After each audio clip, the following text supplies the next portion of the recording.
નમસ્કાર દર્શક મિત્રો, શૈલેષ પંડ્યા વિનાશ યુટ્યુબ ચેનલ પર આપનું સ્વાગત છે. દર્શક મિત્રો, પુસ્તક પરિચયના 13મા એપિસોડમાં આપનું હાર્દિક સ્વાગત છે. 13 પુસ્તકો અંગે આપણે આજે 12 પુસ્તકો અંગે વાત કરી. આજે 13મા પુસ્તક વિશે વાત કરવાની છે.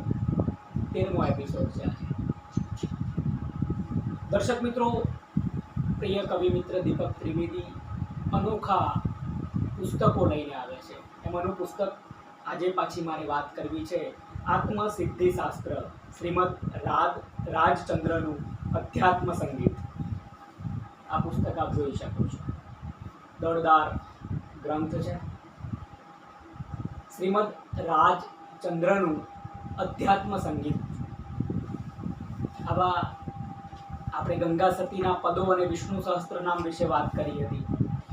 આવા સુંદર વિષયો સાથે દીપકભાઈ ખૂબ સુંદર મહેનત કરે છે. નવ ભારત સાહિત્ય મંદિરમાંથી જ આ પુસ્તક પ્રકાશિત થયું છે. હમણાં જ ફેબ્રુઆરી 2025માં તાજેતરમાં આ ગ્રંથ પ્રકાશિત થયો છે. દીપકભાઈ દરેક પુસ્તક મને મોકલે છે. એમણે અર્પણ પરમ કૃપાળુ શ્રીમદ રાજચંદ્રજીને વંદન અર્પણ કર્યું છે.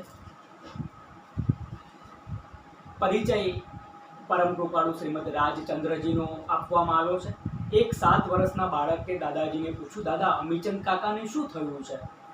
બેટા, રાયચંદ એને સર્પ કરડ્યો હોવાથી તે ગુજરી ગયા છે. રાયચંદ નિર્દોષ ભાવે દાદાજી સામે જોઈ રહ્યો અને ફરી પૂછ્યું, દાદાજી આ ગુજરી જવું એટલે શું? દાદાજીએ સાહજિક રીતે જવાબ આપ્યો, બેટા ગુજરી જવું એટલે મરી જવું. ગુજરી ગયા પછી માણસ બોલી ચાલી શકે નહીં, ખાઈ પી શકે નહીં. તેમાંથી તેનો પ્રાણ નીકળી ગયો છે. તેથી તેને પાદરમાં સ્મશાનમાં લઈ જઈને બાળી દેવાનો. દોડતો દોડતો તે પાદર ગયો અને ત્યાં ઊભેલા એક પાવડ ઉપર આ 7 વર્ષનો છોકરો ઝડપભેર ચડી ગયો. તે હાંફી રહ્યો હતો. તેના મનમાં જિજ્ઞાસા હતી કે ખરેખર થયું છે શું. તેને જાણવાની ઇંતેજારી હતી કે મૃત્યુ એટલે શું. પાવનના વૃક્ષ પરથી માણસની ચિતા મરણ પછી તૈયાર કરવામાં આવતી કાષ્ઠ પથારી જેને આગ આપવાની હોય છે તે સ્પષ્ટ દેખાઈ રહી હતી. ચિતા ભડભડ બળી રહી હતી અને માણસનો દેહ સળગીને રાખ થઈ રહ્યો હતો. કહેવાય છે ને, સ્મશાન વૈરાગ્ય માણસને સાચા વૈરાગ્ય તરફ લઈ જાય છે. દર્શક મિત્રો, અને આ જ ક્ષણમાં તમારી જો જાગૃતિ, તમારી ચિંતનાત્મકતા જાગૃત થવાની હોય, તમારી ચેતના જો વિકસિત થવાની હોય, તો આ ક્ષણનું કામ છે. એ વર્ષોની કોઈ સાધના ક્યાંય ફરક પડતો નથી. ક્ષણમાં જો ઝબકારો થાય અને તમે જાગી જાઓ, ક્યાં વાત કોઈ આરપાર થઈ. મારી ગઝલનો શેર, ક્યાં વાત કોઈ આરપાર થઈ, ક્યાં વાત કોઈ આરપાર થઈ, મેં આંખ ખોલી તો સવાર થઈ. આપણે આંખ ખોલીએ ને ત્યારે સવાર થતી હોય છે. અને આ ક્ષણિક ઝબકારામાં કઈ રીતે અધ્યાત્મ સંગીત સ્વામીજીને વળગે છે, એમની વાતો પરિચયમાં દીપકભાઈ સરસ રીતે વાત કરે છે. મોક્ષનો સહજ માર્ગ, આત્મસિદ્ધિશાસ્ત્ર, દીપક ત્રિવેદી પરિચય આપ્યા પછી એના વિશે વાત પણ કરે છે. આ પુસ્તકના પ્રાગટ્યમાં જે મિત્રોએ સહકાર આપ્યો છે એમના નામ લીધા છે. અને સ્વામીજી વિશે પણ દીપકભાઈ વાત માંડે છે કે આ પુસ્તક કઈ રીતે મને ઋષિ મુનિઓએ, તીર્થંકરોએ અને ભગવંતોએ પુરાતન યુગથી આ માર્ગ ચીંધ્યો છે, પરંતુ તે માર્ગ કઠિન અને સાધનામય છે. તેથી સામાન્ય માણસ અપનાવી શકતો નથી. કોઈ માર્ગ સંપ્રદાયલક્ષી હોવાથી થોડો સમુદાયને જ અનુસરે છે. હઠ યોગીનો માર્ગ અઘરો અને કષ્ટદાયક છે. અને આ હઠ યોગીનો માર્ગ વિશે વાત કરીને દીપકભાઈ સરસ રીતે વાત મૂકે છે. ગાથા 1 અનુક્રમથી શરૂ થાય છે, જે સ્વરૂપ સમજ્યા વિના.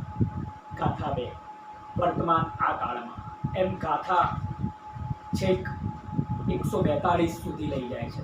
હાથ પકડી દેહ છતાં જેની દશા. સંદર્ભ ગ્રંથો, ગાથા અને પાન નંબર, પારિભાષિક શબ્દો અને અર્થ, એમ કુલ 308 પૃષ્ઠમાં આ દળદાર ગ્રંથ સમાવાયો છે. ક્યાંક સંસ્કૃતના શ્લોકો જ મોટા ભાગે મૂક્યા છે, ક્યાંક તમે જોઈ શકો કે પૂરી આલેખન સાથે વૈજ્ઞાનિક ઢબે પુસ્તક તૈયાર કરવામાં આવ્યું છે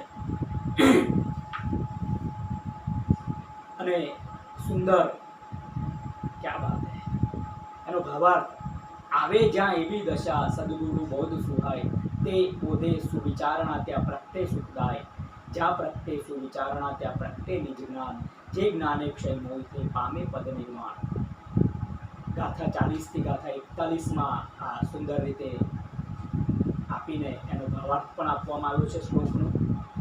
સંસ્કૃતના શ્લોકોથી આને શણગારવામાં આવ્યું છે. ઠેક ઠેકાણે દીપકભાઈની મહેનત કે જે એમને એકાંતમાં એક ટેબલ લઈને બેસે અને પછી દુનિયાથી છૂટા પડી જાય અને ત્યારે જ આ કામો થતા હોય છે. દીપકભાઈને અભિનંદન. આવા અઢળક કામો હજી તમારે કરવાના છે. ખૂબ ગમે છે. છેલ્લા પૃષ્ઠ પર એમણે સરસ વાત કરી છે કે શ્રીમદજી વિહાર કરતાં કરતાં નડિયાદ પધારે છે. સાંજનો સમય છે. આસો વદ એકમ સંવત 1952. સૂર્યાસ્તનો સમય. તળાવનો કાંઠો અને મહાદેવ કુંભનાથના મંદિરની દેરી અને ત્યાં હતી એક નિર્જન શાંત ઓરડી. અંતઃકરણમાં જ્ઞાનનો પ્રખર સૂર્ય પ્રકાશે છે અને એ જ ઓરડીમાં શ્રીમદજી પલાઠી લગાવી બેસી જાય છે. શ્રીમદજી શાંત ચિત્તે ભક્ત શ્રી અંબાલાલભાઈને કહે છે, ભાઈ ફાનસ સળગાવી લેતા આવો, અહીં સૂર્ય ઉગ્યો છે. અંબાલાલભાઈ કશું પૂછ્યા વિના દોડ્યા. ગુરુજી માટે સળગતું ફાનસ અને ડેસ્ક પેન વગેરે લાવ્યા. અંતર્મુખતા વધતા અંતઃસ્ફૂર્ણા થઈ અને એક અદ્ભુત ઘટના ઘટી. 142 ગાથારૂપ શાસ્ત્ર માત્ર 1.5 કલાકમાં રચાઈ ગયું.